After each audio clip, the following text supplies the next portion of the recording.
గోరుచిక్కుడుకాయ కూటు చేస్తానండి. గోరుచిక్కుడుకాయలు కడిగేసి ముక్కలు చేసుకుని ఉంచుకున్నాను. ఇలాగా ఇవి బౌల్లో సగం ఉన్నాయి, ఆ బౌల్.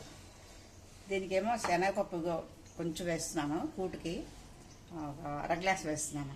వాటర్ వేసుకుని దీంట్లో 3 గ్లాసులు నీళ్లు పోసుకోవాలి. ఇది కొంచెం లేట్గా ఉడుకుతుంది కదా, ఇది ఒకసారి ముందు ఉడికించుకుంటాను. పొయ్యి పెట్టి 3-4 విజిల్స్ రావాలి. ఇందులో కొంచెం పసుపు వేసుకోవాలి. వేసుకుని మూత పెట్టేసుకుంటే ఒక 4-5 విజిల్స్ వచ్చాక కట్టేయాలి.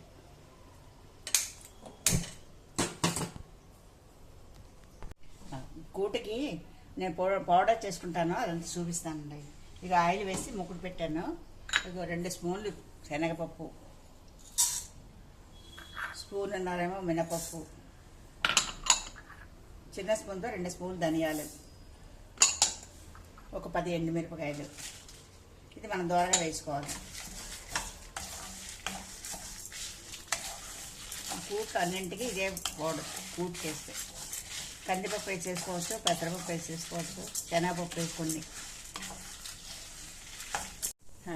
పప్పు పెట్టుకున్నాం కదా, పప్పు ఇలా ఉడికిపోయింది చాలా వరకును. కొంచెం పలుకుంది అనమాట. ఇప్పుడు మనం గోరుచిక్కుడుకాయలని ఇలా వేస్తాం. దీంట్లో కొంచెం టమాటా పళ్ళు,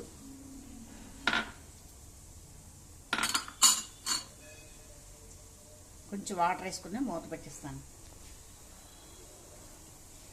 కొంచెం వాటర్ వేసుకుంటే ఇలా కలిపేసి పెట్టుకుంటే సరిపోతుంది. ఇలా కలిపేసి మూత పెట్టి పొయ్యి పెట్టుకుంటాం. 2 విజిల్స్ వస్తే కట్టేసుకోవచ్చు.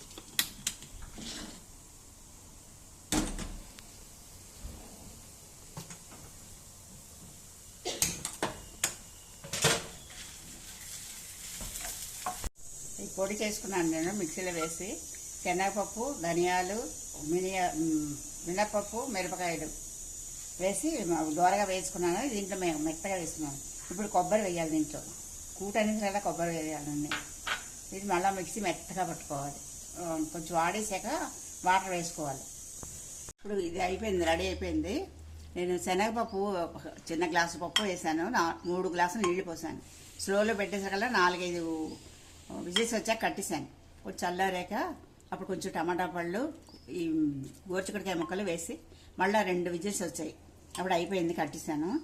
ఇప్పుడు నేను శనగపప్పు, ధనియాలు, మినపప్పు, మిరపకాయలు వేసేసి పొడి చేశాను. దాంట్లో నీళ్లు పోసి కొబ్బరి ముక్కలు వేసాను, మెత్తగా చేశాను. ఇది మెత్తగా అయింది. అర చెంచా సాంబార్ పొడి వేసాను. నా దగ్గర సాంబార్ పొడి ఉంటుంది. సారు పొడి, సాంబార్ పొడి, కూర పొడి అవన్నీ చేసుకుని ఉంచుకుంటాను. అవన్నీ ఉన్నాయి. అందులో సాంబార్ పొడి వేసాను ఒక అర చెంచా. ఇప్పుడు ఇది ఇలా కలిపిస్తే ఒక్క మాట పొయ్యి మీద పెట్టుకోవాలి. దీంట్లో పోపు వేసుకుంటాం. ఇలా ఉంటుంది. పోపు వేస్తానండి. కొంచెం నెయ్యి వేసి వేస్తున్నాను పోపు. పెద్దగా ఏమక్కర్లేదు. కొంచెం మినపప్పు, ఆవాలు చాలు. ఇందులో అన్నీ పడ్డాయి కదా, మినపప్పు, ఆవాలు. ఇది ఒక 1/2 స్పూను, ఒక 1/2 స్పూను ఆవాలు వేసి ఇలా పోపు వేసుకుని దీంట్లో కొంచెం కరివేపాకు,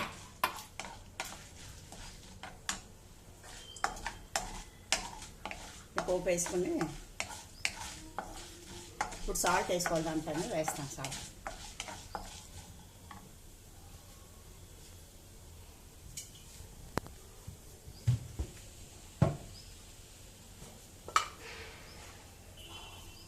దాన్ని సరిపోయింది సాల్ట్. 2 స్పూన్లు వేసాను. కరెక్ట్గా 2 స్పూన్లు వేసాను. ఇది మనకు చపాతీలు కూడా బాగుంటుంది. చపాతీలు తిన్నా కూడా బాగుంటుంది. కూట కారం ఎక్కువ ఉండదు కనుక మనం తిన్నాక బాగుంటుంది. ఎండుమిరపకాయ వేయలేదండి పోపు, పచ్చిమిరపకాయ కూడా వేయలేదు. కారం ఎండుమిరపకాయలు వేసాం కదా పౌడర్లోనే, ఆ కారం సరిపోతుంది.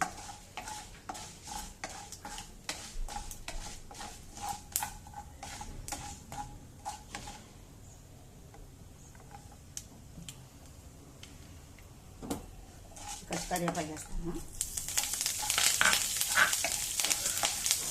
కొంచెం బంద్ చేస్తాను. వేడికి త్వరగా వచ్చేస్తాను. నెయ్యి వేసానండి పోపు.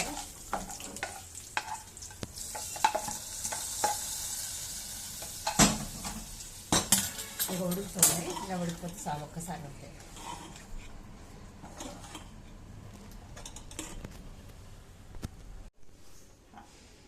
గోరుచిక్కుడుకాయ కూటు రెడీ అయిపోయిందండి. అన్నంలో బాగుంటుంది, చపాతీలో కూడా బాగుంటుంది. లైక్ చేయండి అందరూ.